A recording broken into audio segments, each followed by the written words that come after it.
Hey everyone, it's Super Warrior, aka Luna here, and I was browsing around the discussions on the SUPERVIVE Discord, and I found some interesting stuff that probably not a lot of people have noticed. Basically, Bellissimo and a little bit of Rated decided to answer questions in the discussions with questions around the Armory system, and they provided some new information that I think clears up a lot of misconceptions or theories that people might have.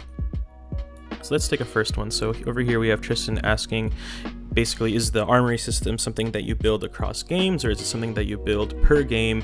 You know, is it? I think what an issue that a lot of people have is it like the rune pages of League of Legends back in the old days, where you set a build and then you have it in the game. So like when you spawned, you have all this stuff, blah blah blah, etc. Bellissimo, he responds and says it's kind of both. You build an arsenal of gear and collect them across the course of the season. Each game you go into, though, you'll start with nothing. You'll need to farm and buy your items similar to how you do in today's world, and I think by today's world he means like the current patch. There's some more explanation. So he said, Axor says, basically you set your build before the game, but you have to buy after you are in it. Bellissimo says, correct, but there can be reasons why you might pivot your plan, either boss objectives drops from enemy players or your level of success. Poverty Run, you might build things in a different order, then when you're flush with cash, you're stomping teams early. Where Wishes Come asks, in games you have access to your whole armory of all items you've unlocked at shop terminals, or is it only the one kicks, 2 grips, and 2 relics you select pre-match? And Rated responded, everything. You can favorite items out of game for easy buy but are not restricted. And he responds again, will you be able to swap one mid-match, like if you buy a relic but then decide late game there's a better one, or are you locked to the items once you select them like it is now? Bellissimo says 100% you can swap. And so I think the picture that Bellissimo and Rated have painted here is that you have your armory, you build it up, you get your prisma in the game, you secure it, and once you're outside of the game, you can acquire relics from the shop or from the loot boxes or whatever. And it's not pay to win, by the way. You cannot purchase these with real life money. It's all just through Prisma. So you get your relics, you build up a build.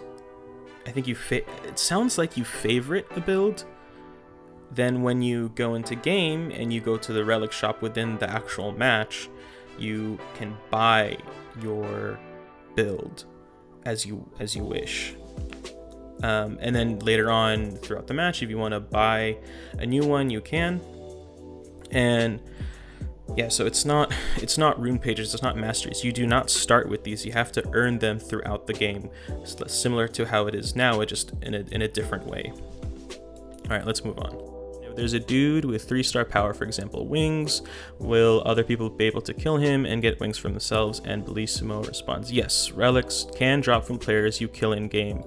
I remember him saying this, but I don't have the comment on me right now, but it is the same level. So if they have a 3-star wing and you kill them, when you pick it up from them, it is also the same 3-star wing. So in the same way, if you kill someone with a 2-star wing, you get the 2-star wing. It's not your build, it's their build that you're picking up.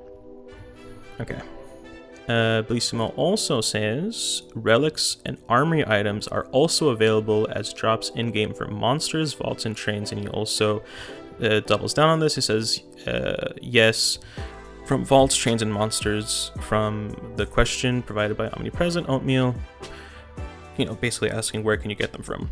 So shops, vaults, trains, monsters, and dead enemy players.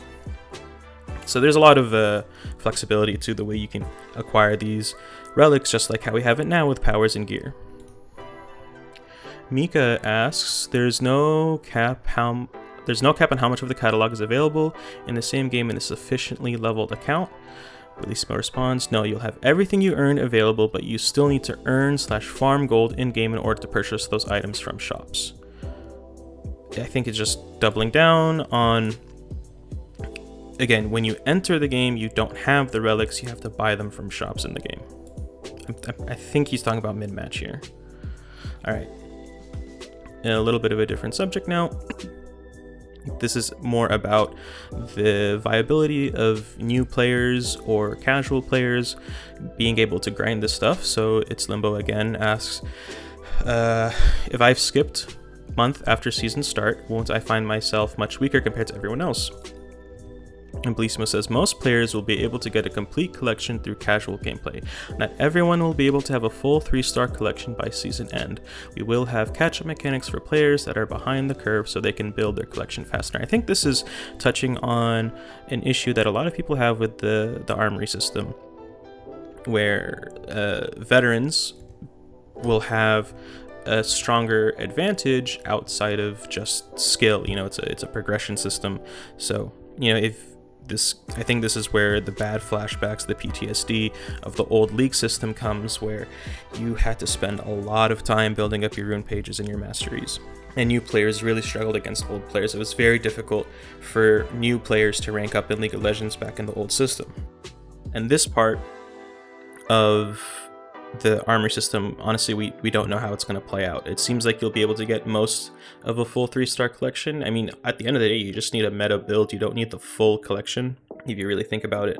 But I don't think that's a satisfactory answer for a lot of players. So we'll see how it plays out. But it seems like they do have ways for new players to catch up.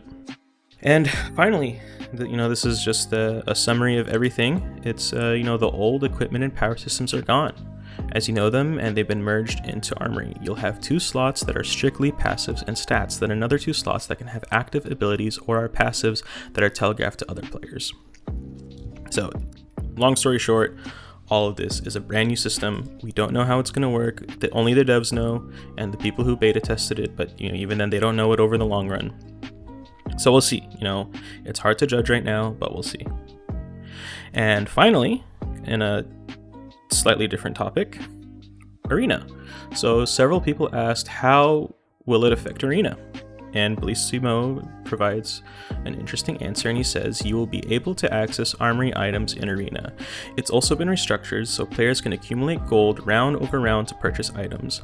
Early rounds end up playing differently than late game rounds as a result. So Arena will be very different in how the game is played out. I think the Armory system is going to have a big impact on the Arena system. So more items, more build diversity. It's not just going face. There's going to be an economy. Now, we don't exactly know how the economy is going to grow. If you get kills, do you get more gold? Do you get more gold for winning the round? Is there a catch-up mechanic, you know, kind of like CSGO and Valorant, where the more rounds you win, the less gold you get, the more rounds you lose, the more gold you get. As a catch-up mechanic, we don't know. We'll see. So yeah, that's everything we know about the Armory system so far that I was able to dig up from the developers. I hope this clears up a lot of questions. It did clear up some stuff for me. Alright, so that's it for me. I'll catch you guys later. Make sure to like and subscribe. Leave a comment down below. Leave a W SUPERVIVE in the comment section below if you made it this far in the video. Please follow Moonlit Battlegrounds. Leave a W SUPERVIVE. I already said that. And may your passion shine as bright as the moon. Peace out, guys. Catch you later.